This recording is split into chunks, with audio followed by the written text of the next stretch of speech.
हम लोग की बदनसीबी है कि ऐसे ऐसे हादसा को देखने को मिल रहा है। मैं परसों ही से ही जिस दिन ये हादसा सुने, मैं रायगंज में था, वहाँ से रात में ही आया। आकर के मैं उनके फैमिली से पहले मिला। फैमिली में एक बूढ़े बुजुर्ग हैं, एक बूढ़ी माँ है और एक छोटा भाई जो बाहर में रहते थे। ये इम्तहान की घड़ी है और हम लोग का ईमान जो है तो वह ये है कि ऊपर वाला हम लोग से इम्तहान लेता है, परीक्षा लेता है। तो आज वो बूढ़े बुजुर्गों के ऊपर जो तो आज एक इम्तहान की घड़ी है। आज उनके मासूम नौजवान बेटे, नौजवान बहू, नौजवान उसकी पोती, 2 मासूम बच्चे, ये सब के सब उनके नज़र के सामने चले गए और आज बूढ़े बुजुर्ग के हाथों से सबको मिट्टी नसीब हो रही है। आज वही मैं उनको वहाँ पे सहारा दे के खड़ा था कि वो लड़खड़ा रहते, मैं उनको मिट्टी हर जगह कब्र में दिला रहा था। तो उन्होंने कहा कि आज मैं कितना बदनसीब हूँ कि मैं एक बूढ़ा बाप होकर के मैं सबको अपने सामने अपने औलादों को मिट्टी दे रहा हूँ। हमने कहा कि नहीं, ये आपके बच्चे लोग शहीद होकर जा रहे हैं आपके नज़र के सामने। आज वो लोग खुशनसीब हैं कि आपके हाथों से मिट्टी पा रहे हैं और आप खुशनसीब यह है कि आपने शहीदों को मिट्टी दे रहे हैं। तो ये बहुत बड़ी बात है। बस ऊपर वाले से यही मनोकामना है, दुआ है कि उन लोगों को सब्र दे और जाके धीरज रखने की कैपेसिटी दे।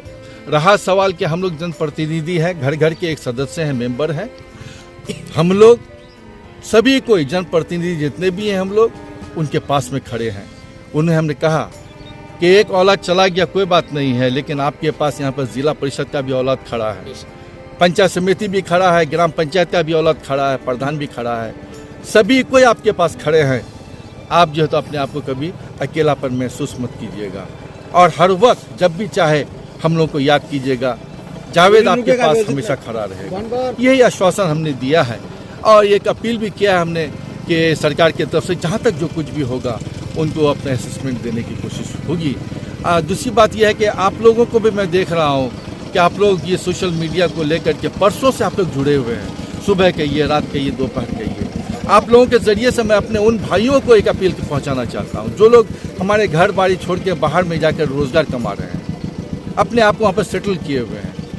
बहुत सारे ऐसी फैमिली है जो वहाँ पर अपना कुछ छोटा मोटा इंडस्ट्रीज़ भी खोल के रखे हैं, अपना बिजनेस भी खोल के रखे हैं, फैमिली को भी सेटल रखा है वहाँ पर।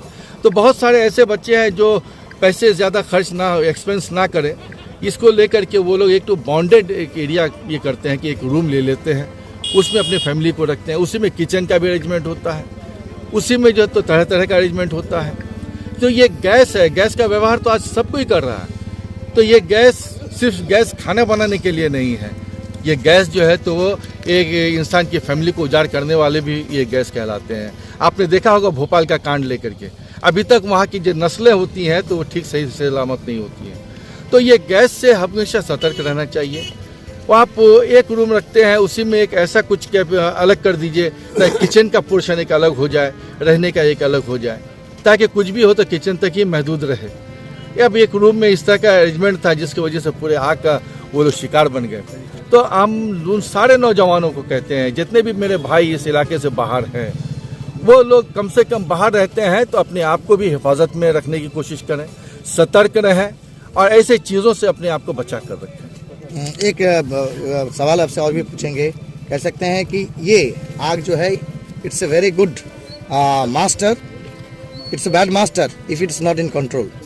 जो लोग एहतियात नहीं बरतते हैं, ऐसा भी होता है कि हम लोग के गांव देहात के लोग भी गैस का सलाम करता हूँ, नमस्कार करता हूँ, इसलिए कि आप लोगों के ज़रिए से मैं उन सारे लोगों को एक मैसेज पहुँचा देता हूँ जो लोगों के तक हम नहीं पहुँच पाते हैं। मतलब ये है कि गैस का सिलसिला घर घर तक हो चुका है।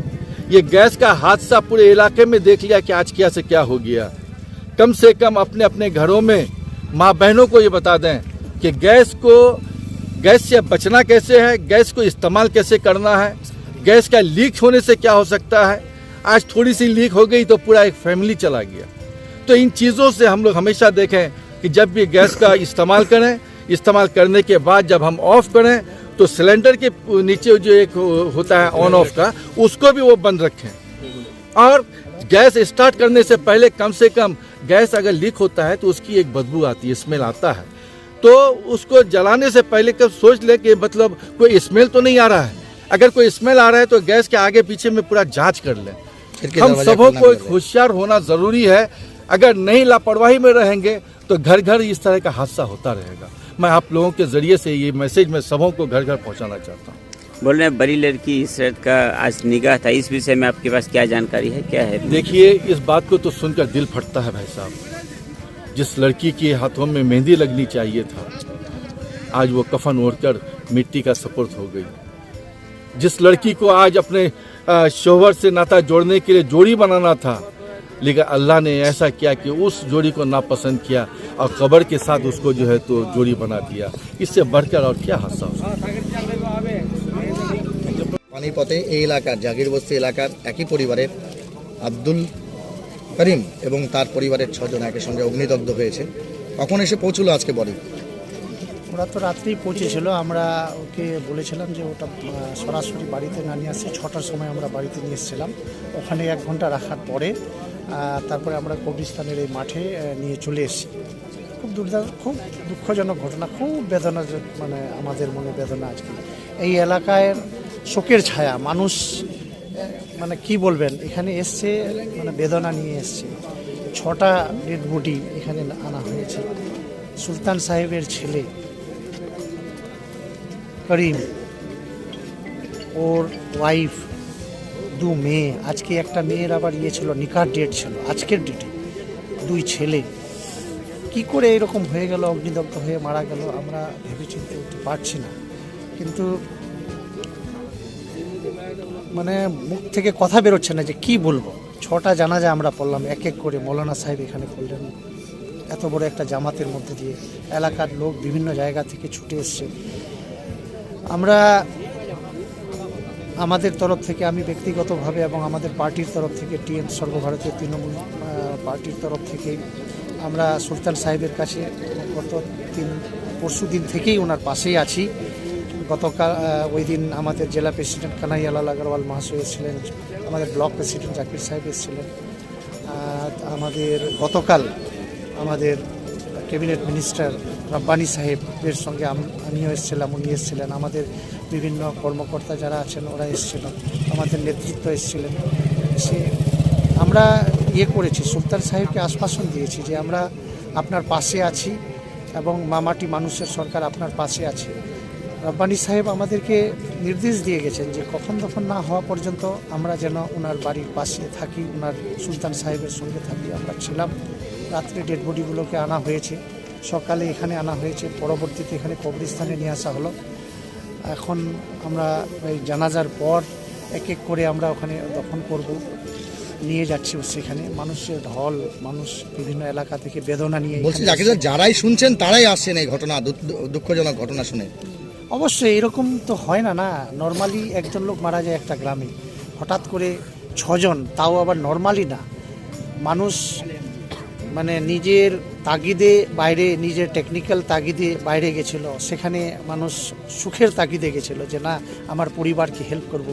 আজকে পরশু দিন আমরা এটা শোনার পরে সেই ডেড বডিকে কী করে নিয়ে আসা যায় তৎপর হয়ে আমরা এখানে নিয়ে আসি। কিন্তু আজকে উনি সেইভাবে না এসে এমন একটা অবস্থায় 6টা ডেড বডিকে আমরা নিয়ে এসেছি। আমাদের মন বুঝতেছে, আমাদের এলাকার লোকের মানুষের বেদনা কি, কথা বেরোচ্ছে না যে কী বলবো এই ব্যাপারে, কী মন্তব্য দিব। কিন্তু আমরা যারা আমাদের পার্টির সর্বভারতীয় তৃণমূল কংগ্রেসের আমরা যারা নেতৃত্ব আছি বিভিন্ন জায়গা থেকে, আমি ব্যক্তিগতভাবে জাকির হোসেন গায়সালটু গ্রাম পঞ্চায়েতের অঞ্চল সভাপতি, আমি এবং এই অঞ্চলের যারা আমাদের নেতৃত্বরা আছেন, আমাদের জেলা সভাপতি কানাইয়ালাল আগরওয়াল, কালকে আমাদের রব্বানী সাহেবও এসেছিলেন। আমরা সবাই এটা বলছি যে না আমরা ওনার পরিবারের পাশে থাকব এবং এটা আমরা পুরোপুরিভাবেই আমরা আমাদের ঘাড়ে নিয়েছি যে না ওই পরিবারকে কি করে রক্ষা করা যায়। প্রশাসনিক একটু সহযোগিতা দরকার এই মুহূর্তে, কি মনে করছেন আপনারা? না, অবশ্যই অবশ্যই।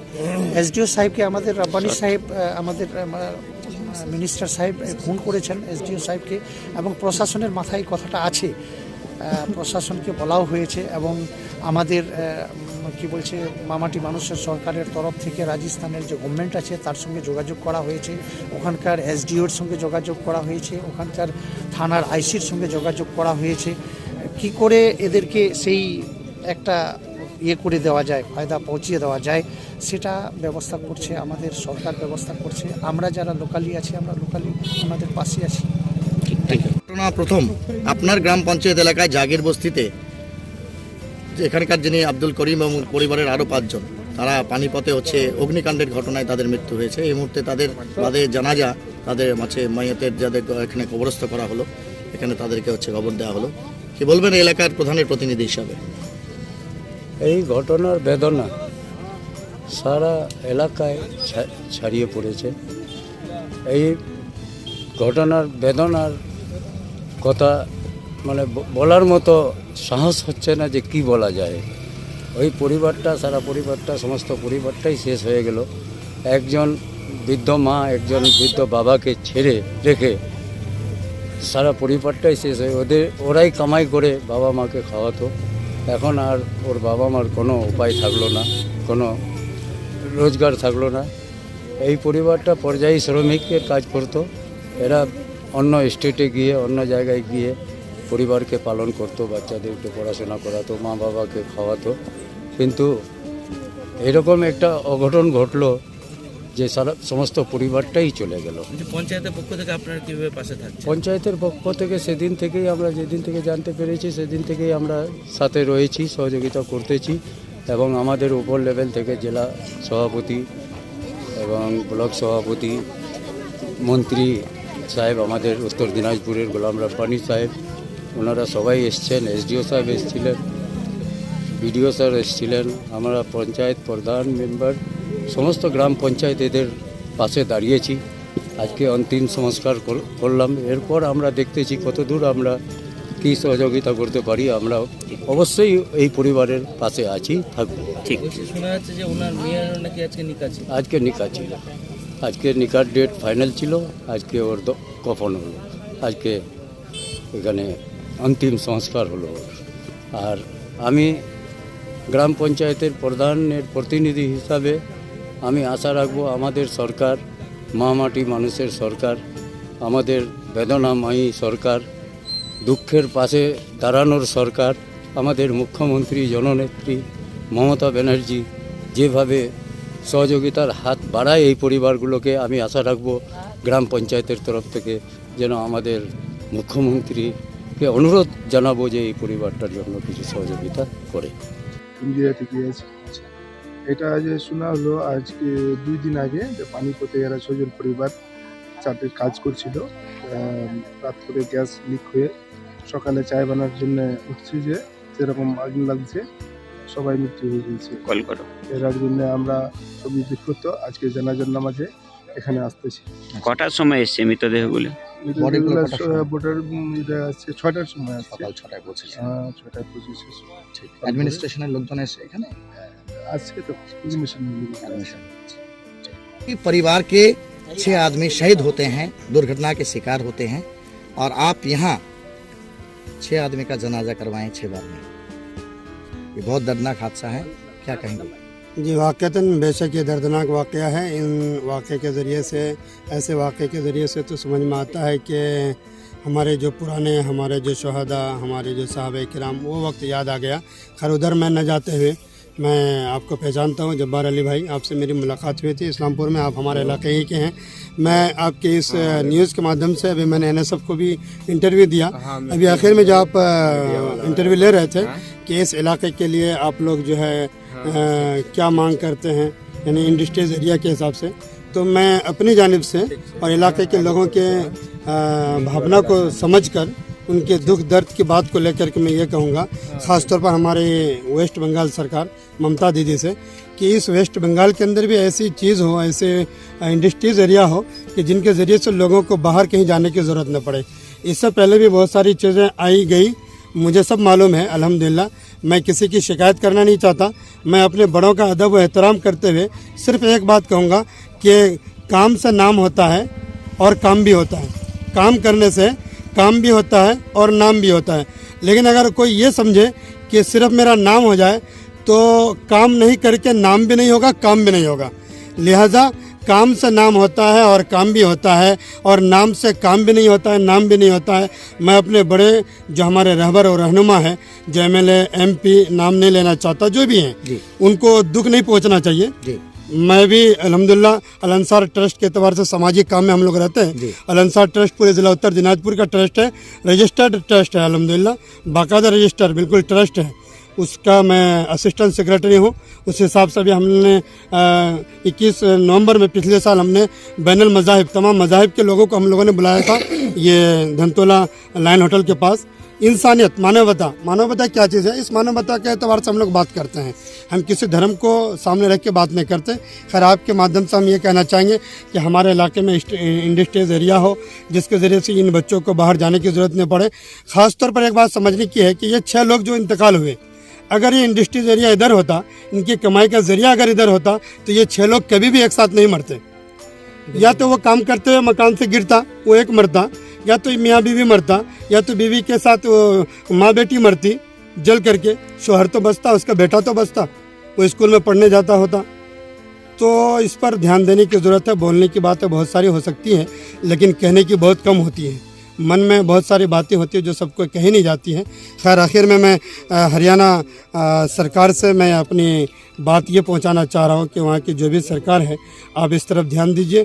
जो भी सरकारी नियम अनुसार जो भी बात है, जो भी मुआवजा दिया जाता है, मुकम्मल तौर पर इसके भाई को, अब्दुल रहीम को, और उसके जो लाचार मतलब कमज़ोर माँ बाप हैं, जो किसी काम के लायक नहीं है, बहुत ही कमज़ोर हैं, उनके लिए जो है ना कुछ अलाट करा, जो मुतय्यन किया जाए। और ख़ास तौर पर जो हमारे वेस्ट बंगाल की सरकार है, इनसे तो हमारी पूरी मांग है कि इनका जो हक बनता है, दीदी साहिबा, आप इनको ज़रूर इनके हक इनको डायरेक्ट इनके हाथ तक पहुंचाने की कोशिश फरमाएं। इस तरह का घटना एक ही परिवार के 6 लोगों का एक साथ जनाजा इस इलाके में कम से कम पहले कभी नहीं घटी। आपके पास क्या इसको लेकर जानकारी है?